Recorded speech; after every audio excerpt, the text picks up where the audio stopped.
Hi. So you've been on my YouTube channel, and I guess you've never really understood where's she going with this. For me, it was a chance to have the conversations that matter in Kenya, in East Africa, and Africa. So what are the odds that when I'm finally ready for the interview, I get to have it with a woman whose mission, and has been her mission for the last 5 years or so, to have amazing African conversations, okay? So I'm not gonna introduce you. All I'm gonna say is I'm currently celebrating, yes I am, Gina Din. And she is not a person, she's not a business, she's the SI unit for public relations and communications. But I'm gonna start this conversation, I'm not gonna introduce you, you need no introduction for heaven's sake.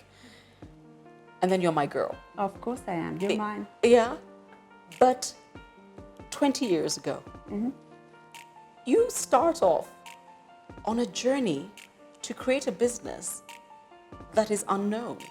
How does one do that? Well, when I look back, I think I must have been absolutely crazy. Thank you. But at that time, you know, it was actually out of no choice. I'd been with Barclays for 14 years. I'd done some really good work for them, built their brand, and I could have gone on to another corporate because I knew I would never be the CEO of Barclays, never. I'm not a banker, so you know, I knew that I'd got to the glass ceiling. And what was I going to do with this glass ceiling? I was going to shatter it, and the only way I was going to shatter it was being the CEO of me. So that's why I started my own business. And in retrospect, it was completely crazy. It was. But you know what? The thing that I didn't understand at that time is as I'd been building the Barclays brand, I'd also built my own brand. Yes. And I didn't know that. So completely by default, I had created the Gina Din brand. And now that I think about it, even as I was in college and getting into working, you heard the name Gina Din. And it took me a moment to remember, oh yeah, she was the chick at Barclays. But you had created Gina Din as a separate entity. Yeah, I mean, I had. And don't forget, we didn't have social media then. No. So, you know, it was all about complete, like real networking and traditional media. So it was really difficult. I look at people that are creating brands now, and I think, wow, you really have it easy. Because you've got every platform. If you're not a brand now, then there's something wrong with you. Because honestly, you have every platform to create that brand. I didn't. No. So I had to, you know, do the old-fashioned way, which was traditional media and networking. So I created this brand, and it was kind of a pinch me moment when I realized that actually I am a brand. And so when I was getting ready to start my own business, I was like, okay, well, what else should I call it besides a name that people knew and trusted and, you know, felt safe with us. And the journey was from Gina Din PR, Gina Din Communications, Gina Din Group. And we will go through that journey. However, for somebody who's watching right now and listening and thinking, I love her, and I know there are people, you do know people whisper your name. Nobody says it loudly. I mean, they say my name like Caroline Mutoko, but they say Gina, they're like, Gina Din. So for somebody who's watching right now and thinking, I want to do that, could you please define PR?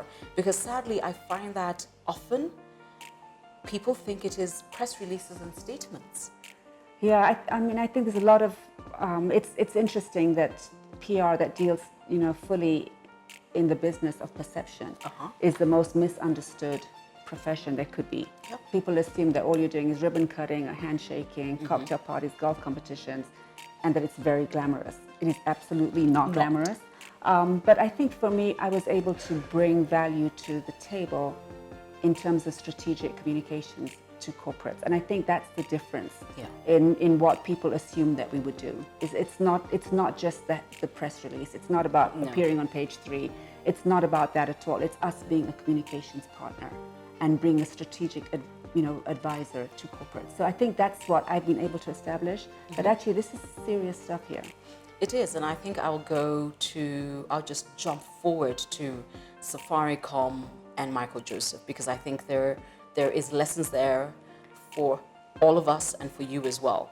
And the reason I want to jump to that is that there's a misconception about what the job is. And when you said when it's about being a strategic communicator, when I really, really saw you in action, Safaricom was a startup, Michael Joseph was a startup, and then there was you. A startup. A startup, but with a client and a brand that was taking shape.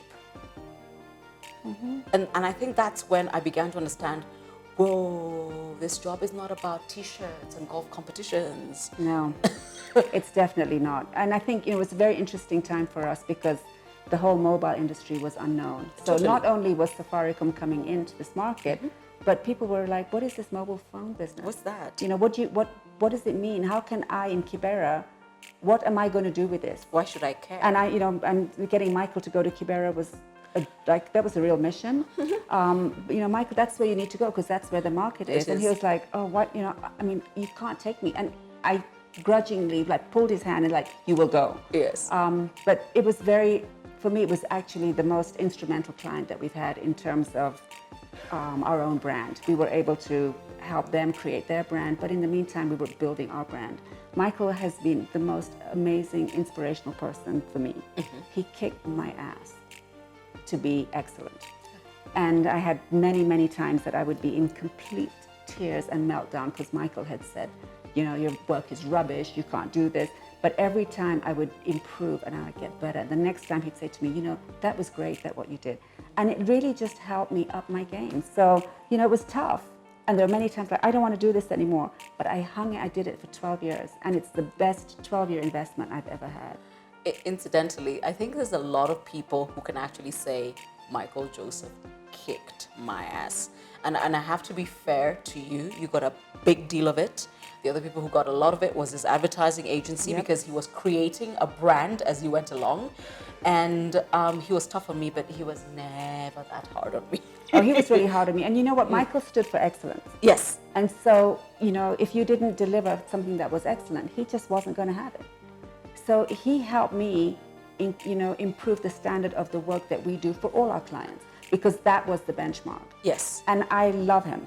Absolutely love Michael to bits. We had a very difficult relationship initially, but we've ended up being just the closest of friends.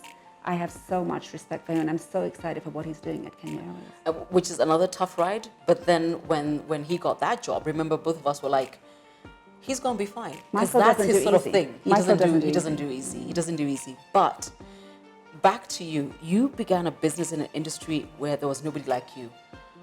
Girl from Nanyuki, a girl, a lady, in public relations. You've only got one client. 20 years, which is what you and I are celebrating today. That's a journey. And I don't want you to tell me, and then I started with one client and there were tough times. No, you've got to tell me there were stages. There was ups and downs, and I want to know what those were like. So I always look at my journey in this way, in that I left Barclays as a very skilled PR practitioner, but I was not an entrepreneur. And I didn't realize at that time that I was going to become an entrepreneur. So I had no idea of the kicks and the knocks that I was going to have in this journey. Okay. And I always put it down as six points in this journey. So you start out, you're really excited, you're starting your own business. 2 small kids, you think, okay, I'm going to have a lot more money and a lot more time, and I'm going to have freedom. That's a lie. Which is a complete lie, but no one had told me that. But that's what I thought. So so that was the first phase. And I have this one client. I definitely don't have more money. No. And I definitely don't have any freedom because I'm trying to get my next client. And so that's the next phase, is that you're in this phase of building your organization. You're getting a few more people on board. I call it my wilderness time. Oh. In that, and actually I became like a hyena. I wanted to take everything that was available because I wanted to survive. And I did. And I was like, you eat everything. So that was my hyena phase, where you're more work is coming in, you're taking it. It's not quite what you really want to do, but you know what? You got to pay your bills. So you do that, and you hire a few more people. And then you get to the next phase, which is your boutique phase. You've got, a certain number of people, staff, that you're getting work done. It's still not enough to pay you more than you're earning. Okay. But you're able to pay staff, you're able to pay your wages, you're able to pay your rent. So it's ticking along well. And then you get into the wilderness. Wow. You get into, actually, it's the desert phase where you get into, which is where you're now getting more staff because you think more staff is going to translate into more business. And so you have more staff and you're getting more clients, and it becomes a vicious cycle. So you're paying more payroll and you need bigger premises, so you're building more and you're getting more clients, but at the end of the day, it does not translate into more money for you. And I made the biggest mistake of staying in that desert phase for far too long. But isn't it a little hypnotizing? Scale. Yeah, it's all about scale, and it's like you're in this, like, everybody wants Gina Din. So you're feeling quite good about this, so you're like, yes, I'll have you. Yes, of course, I'll take you. And then you need more people. And you stay, and I would say that desert phase just lasted way too long. Way too long. So obviously there's a point that made you say, come on. Well, then you just figure out, okay, I need to change. First of all, I don't really want to do the kind of work that I've been doing all along. So that was really my wake-up call, is that the work was always there, but is it something that was impactful? Is it something that fulfilled me at a soul level? And it wasn't, but it was also my wake-up call. And actually, I don't need to scale. I don't need to have the whole of Nairobi. You don't? Because I can, but it's not what I want. No. I want to do work that is impactful. And that's going to mean I scale down. I don't have that many people, but the people I have are professionals that are going to deliver, and I'm going to make enough money that I'm going to have flexibility to do things that I want to do in my life.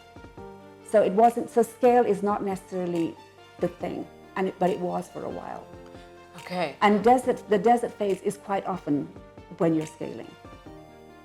And I guess you call it desert because it's a mirage of it can end, it can end, it can end. Absolutely, and then you just stay, it's coming. You know what, I'm going to have that freedom. It's just there. But you know what, it is a mirage. Because unless you make that change, you're not going to get out of the desert. I'm going to give you a minute to go get a snack and come back, because you have to. However, I'm sure you're taking notes and telling your friends, please come and hear this woman speak. Her name is Gina Din. It's not just a name. It's not just a business. It's the SI unit for what it looks like when you follow your heart as an entrepreneur and you learn the lessons as you go along, and you learn from your clients, and you learn from your kids, and you learn from your friends, and then 20 years later, you're here. Not just as a buzzword in Africa, but also you have the pleasure of telling everybody, and Caroline is my friend. I had to throw that in. Come back.